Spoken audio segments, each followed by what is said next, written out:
I think it's hard for us to figure out what our idols are. Maybe if it was a statue, we'd go, oh, yeah, that's an idol. But what about those things that take the most important spaces up in our lives? Well, is it part of our identity? What do we learn when we look at some of the people that are top of their game? And what do we learn about our lives? Welcome to the Dawn and Steve Plus podcast, fueled by Raphael's Roastery and supported by you. Connect to us on socials or dawnandsteveplus.com. So it's been a little bit of a busy time around our house. Not as busy as yours as of late. We did a podcast recently and you were talking about the fact that you had some health concerns with your mom during Tech Week for a play. Yeah. It was just absolute chaos. Pretty much. Thankfully, any of the chaos that we had was pretty much low-key and more celebratory. Yay! Because we had a birthday in our house not too long ago. You did. Yeah. Andrew, he turned 12. Nuh-uh. And so, yeah. Trying to think, he would have just turned 7.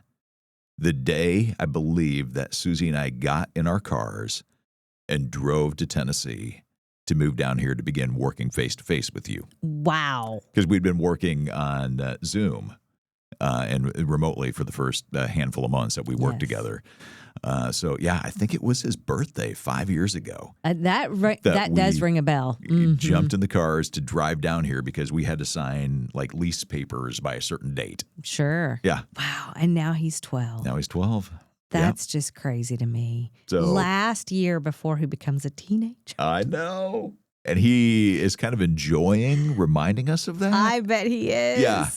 At the same time, incredible. He's still at that stage where he enjoys his childhood. Yes. And he's like at that weird tension point of, I want to grow up and I don't. Mm-hmm. Because this That's is wise. good right now. Like he recognizes like, oh, I get a lot of fun without having all the responsibilities that I think are going to be coming. Because we've talked about, okay, you want more privileges, you get more responsibility. Oh, yes. And he likes the privilege. He likes the fun. Not a big fan of all the responsibility stuff, though. Isn't that something? I say that's good because I've always thought kids should enjoy their childhood. But then you see this generation like going into their 20s and 30s and still having that same kind of attitude. It's like, wait a minute. Wait. Maybe it's not so good. But, well, I love that he's 12 now. That's super fun. And that was a celebration. So it's a little chaos, but the good kind. It was the good kind because it's, other 10, 11, 12, 13-year-old kids running around doing birthday party stuff. Yeah. We went to a place where your son used to work, Strikes and Spares. So there was bowling and there was bumper cars and roller skating and laser tag and all of the things. And you got a bunch of kids of that age running around doing that. So they get to do all that. And then they come back to our house and the noise level in the house goes up exponentially. I think he's 16-month-old dog now has all of these hyperactive kids that he thinks are new playmates. Yeah. So that turns it into its own kind of chaos, but it was a good time. I bet they had a blast. Oh, they did. That is fun. And Andrew loved it. Oh, he did. Yeah. Mission accomplished. He had a great time. The girls who were at the party, I took them all home. The boys sleep over then after that. And so, yeah, they had a great time. And, just thinking about the fact that, he is now 12 and like 2/3. And I realize a parent's job is never done. Right? I get that. Nope. But for all intents and purposes, like we're 2/3 of the way through him under our roof in that way. It's true. I'm like, oh, man. I know. Don't think about it. I know. Just look at today.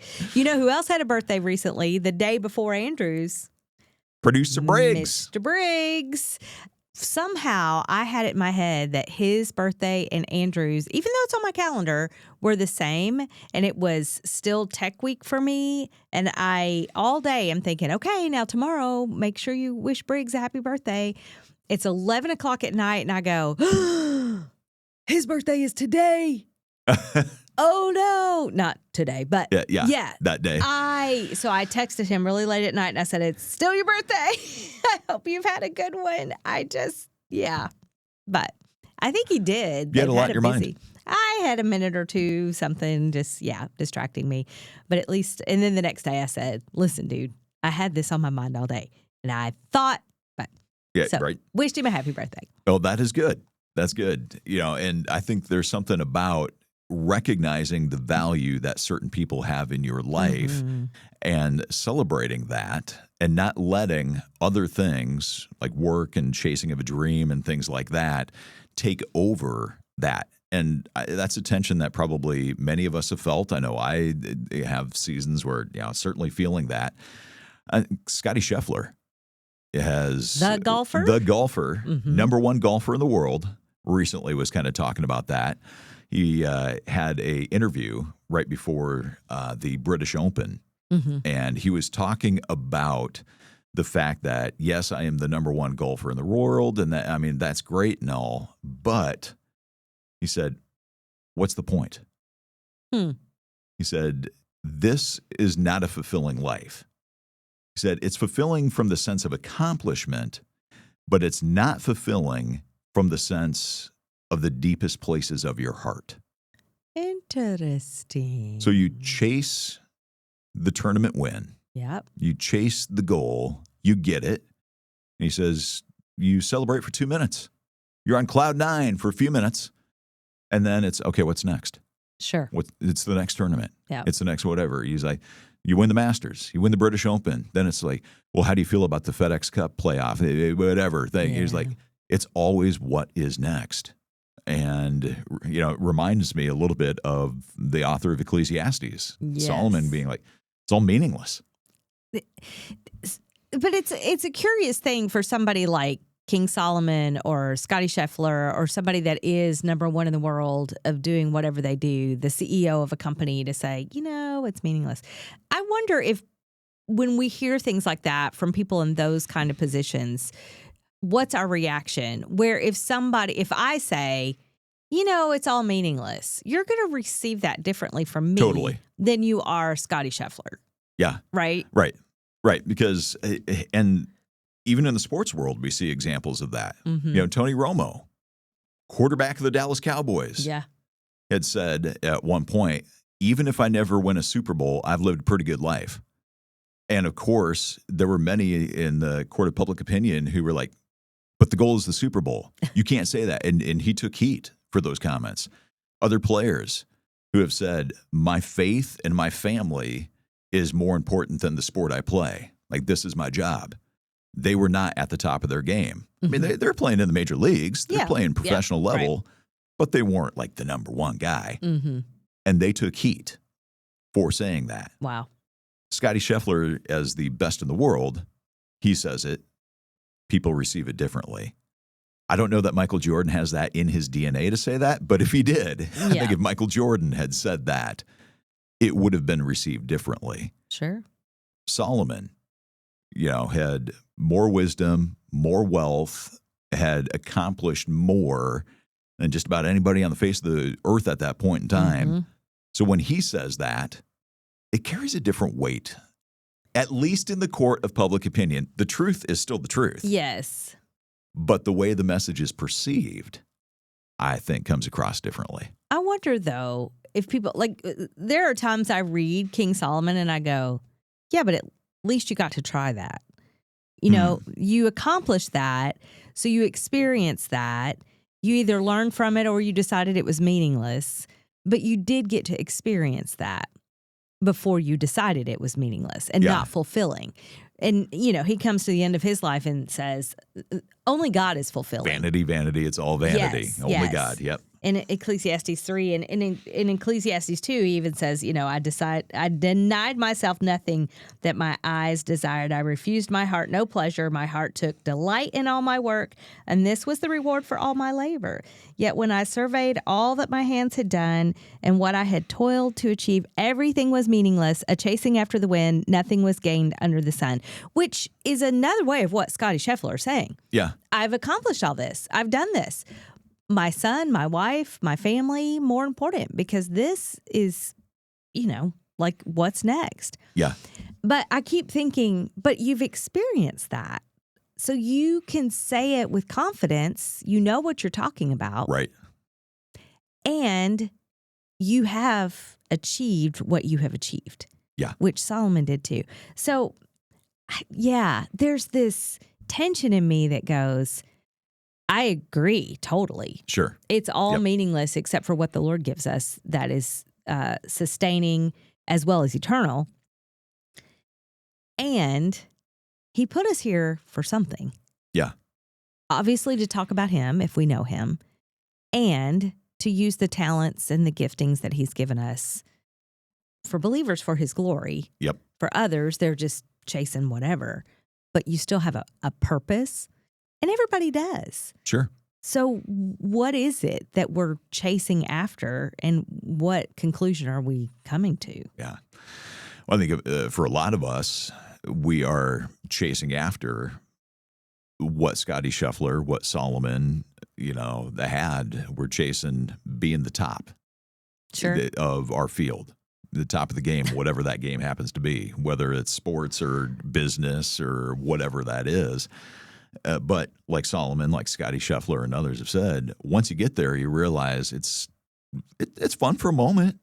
Oh, yeah. I would think so. Celebrate for a little bit, but then it's like, okay, what's next? What's next? What's next? Mm-hmm. And there's got to be something that is kind of disillusionment. Sure. Can't even say the word about that. I'm tracking. Right. And so you think, man, the thing that I thought was going to make me happy doesn't. Mm-hmm. And so if that doesn't make me as happy as I thought it would, then, and my family does, then the moment that that gets in the way of my family, I'm walking away from it. And that's the other thing I found interesting when you talk about the tension of, Scottie had said, the moment that golf gets in the way of my family, I'm walking away from this game. It's easy to say that when you've won millions and millions and millions of dollars. Sure. It's another thing to say that when you're out there grinding all the time as just regular old Joe. Yeah. Doing your thing, who is not in the position to be able to walk away from whatever and still provide for your family. Now, there may be times and seasons and reasons in life that you need to walk away from that particular job. Sure. But to walk away from any job, very few in this world are in the position to be able to say, well, yeah, if it's in the way, I'm just walking away from it. What a curious tension to feel that way, but no, you could. Yeah. Like Scottie, if he decides that he wants to walk away because it is interfering with his family life, he can do that. Yep. I mean, chances are pretty good that he's managed that well. That's what I'm thinking. But like you said, if my husband decides that he's going to walk away from his job because it's interfering with his family, that's probably not going to be quite the same. Right? The answer would be, you are correct. You are so correct. You could also add another little caveat to that, and that is when the Lord has you in a waiting, a place of waiting on him for something. Because it does play into that. Like if Scottie Scheffler, let's just say for the sake of argument and this conversation, the Lord would say to him, hey, I want you to stop golfing and I want you to wait on what the next thing is while you spend time with your family. How easy is it to wait on whatever the Lord's going to, especially if it's like a year? Some people have been praying for things, people to come to faith, people to be healed, a job, a house, whatever, for years. Yeah. And I think depending on who you are in the position that you hold and the status that you have, that potentially creates a different sort of tension. Sure. In essence, like if it were to be you or me or spouses or something like that, like we don't have the sort of income that Scottie Scheffler has. Right. We don't have the notoriety and the fame and the whatever. So there's a different tension. Scottie probably could afford to wait. There's my, However, I wonder when you are the best of the best at what you do, how much of your identity is wrapped up in that. Right. I don't have tons of identity. I mean, there's some in radio and what we do, but like everybody in the sports world knows who Scottie Scheffler is. Yep. Very few people comparatively know who I am, know who you are, know who Ben is, know who, right? And so while that may strike at our identity on a certain level, you wonder if God were to say to someone like a Scottie Scheffler, you're world famous. You're doing advertisements on TV. You're on every weekend. People know who you are. Walk away from that.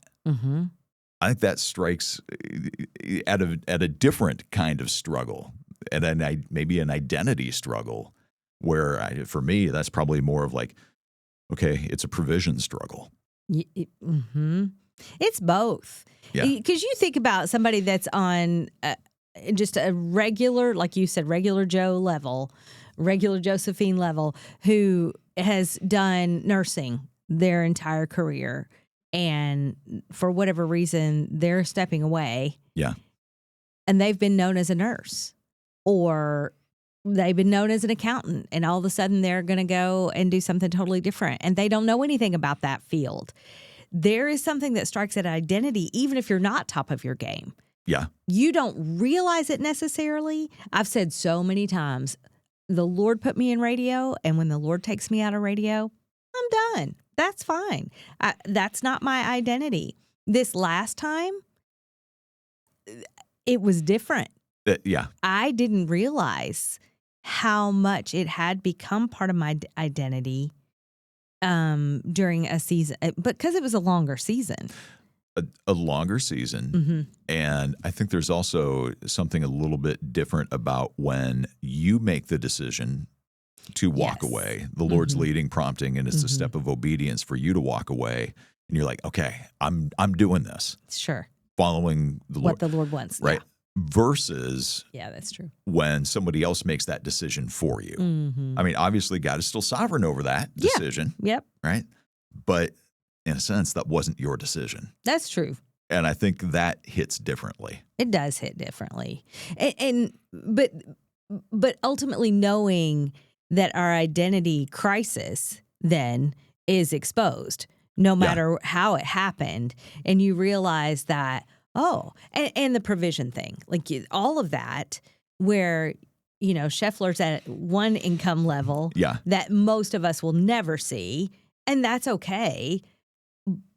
However, what is so important to us that we would say, I think this strikes at a lot of the heart of the matter, is what's so important to us that we would say, that will not keep me from serving the Lord, serving my family, even if the income doesn't. Like I was just reading about missionaries who, were at the top of their game kind of, and they left it all to go on the mission field to share the gospel.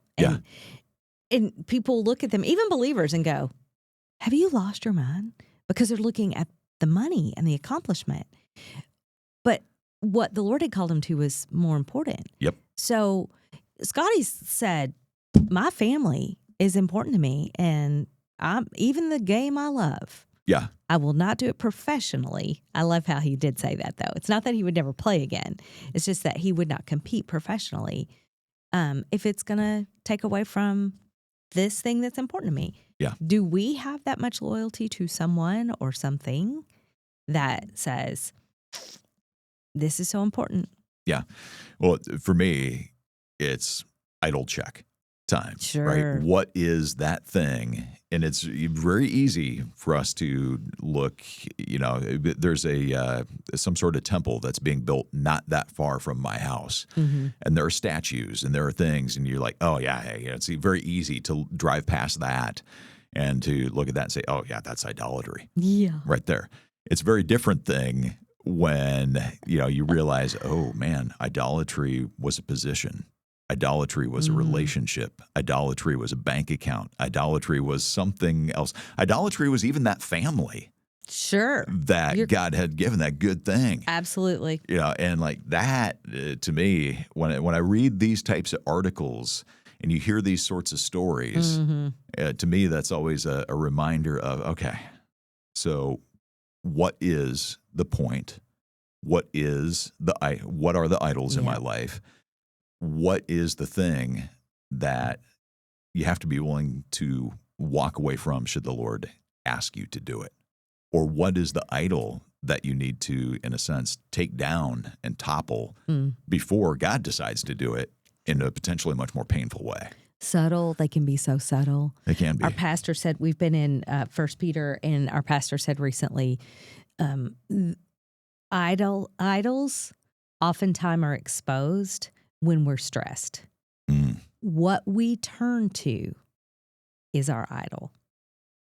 That's good. And I was like, oh, that's good. That really does help you identify almost immediately what is going on in your heart and mind and life. Thanks for joining us for the Dawn and Steve Plus podcast. We're a listener-supported, non-profit podcast, and we're grateful for your generous support. You can give at dawnandsteveplus.com. Our producer is yours truly, Stephen Briggs, with assistance from Chris Westmoreland. Please like and subscribe to Dawn and Steve Plus anywhere you get your podcasts and on all our socials. Links to what we talk about and to Raphael's Roastery are in the show notes below. Thanks for joining us and being our plus one.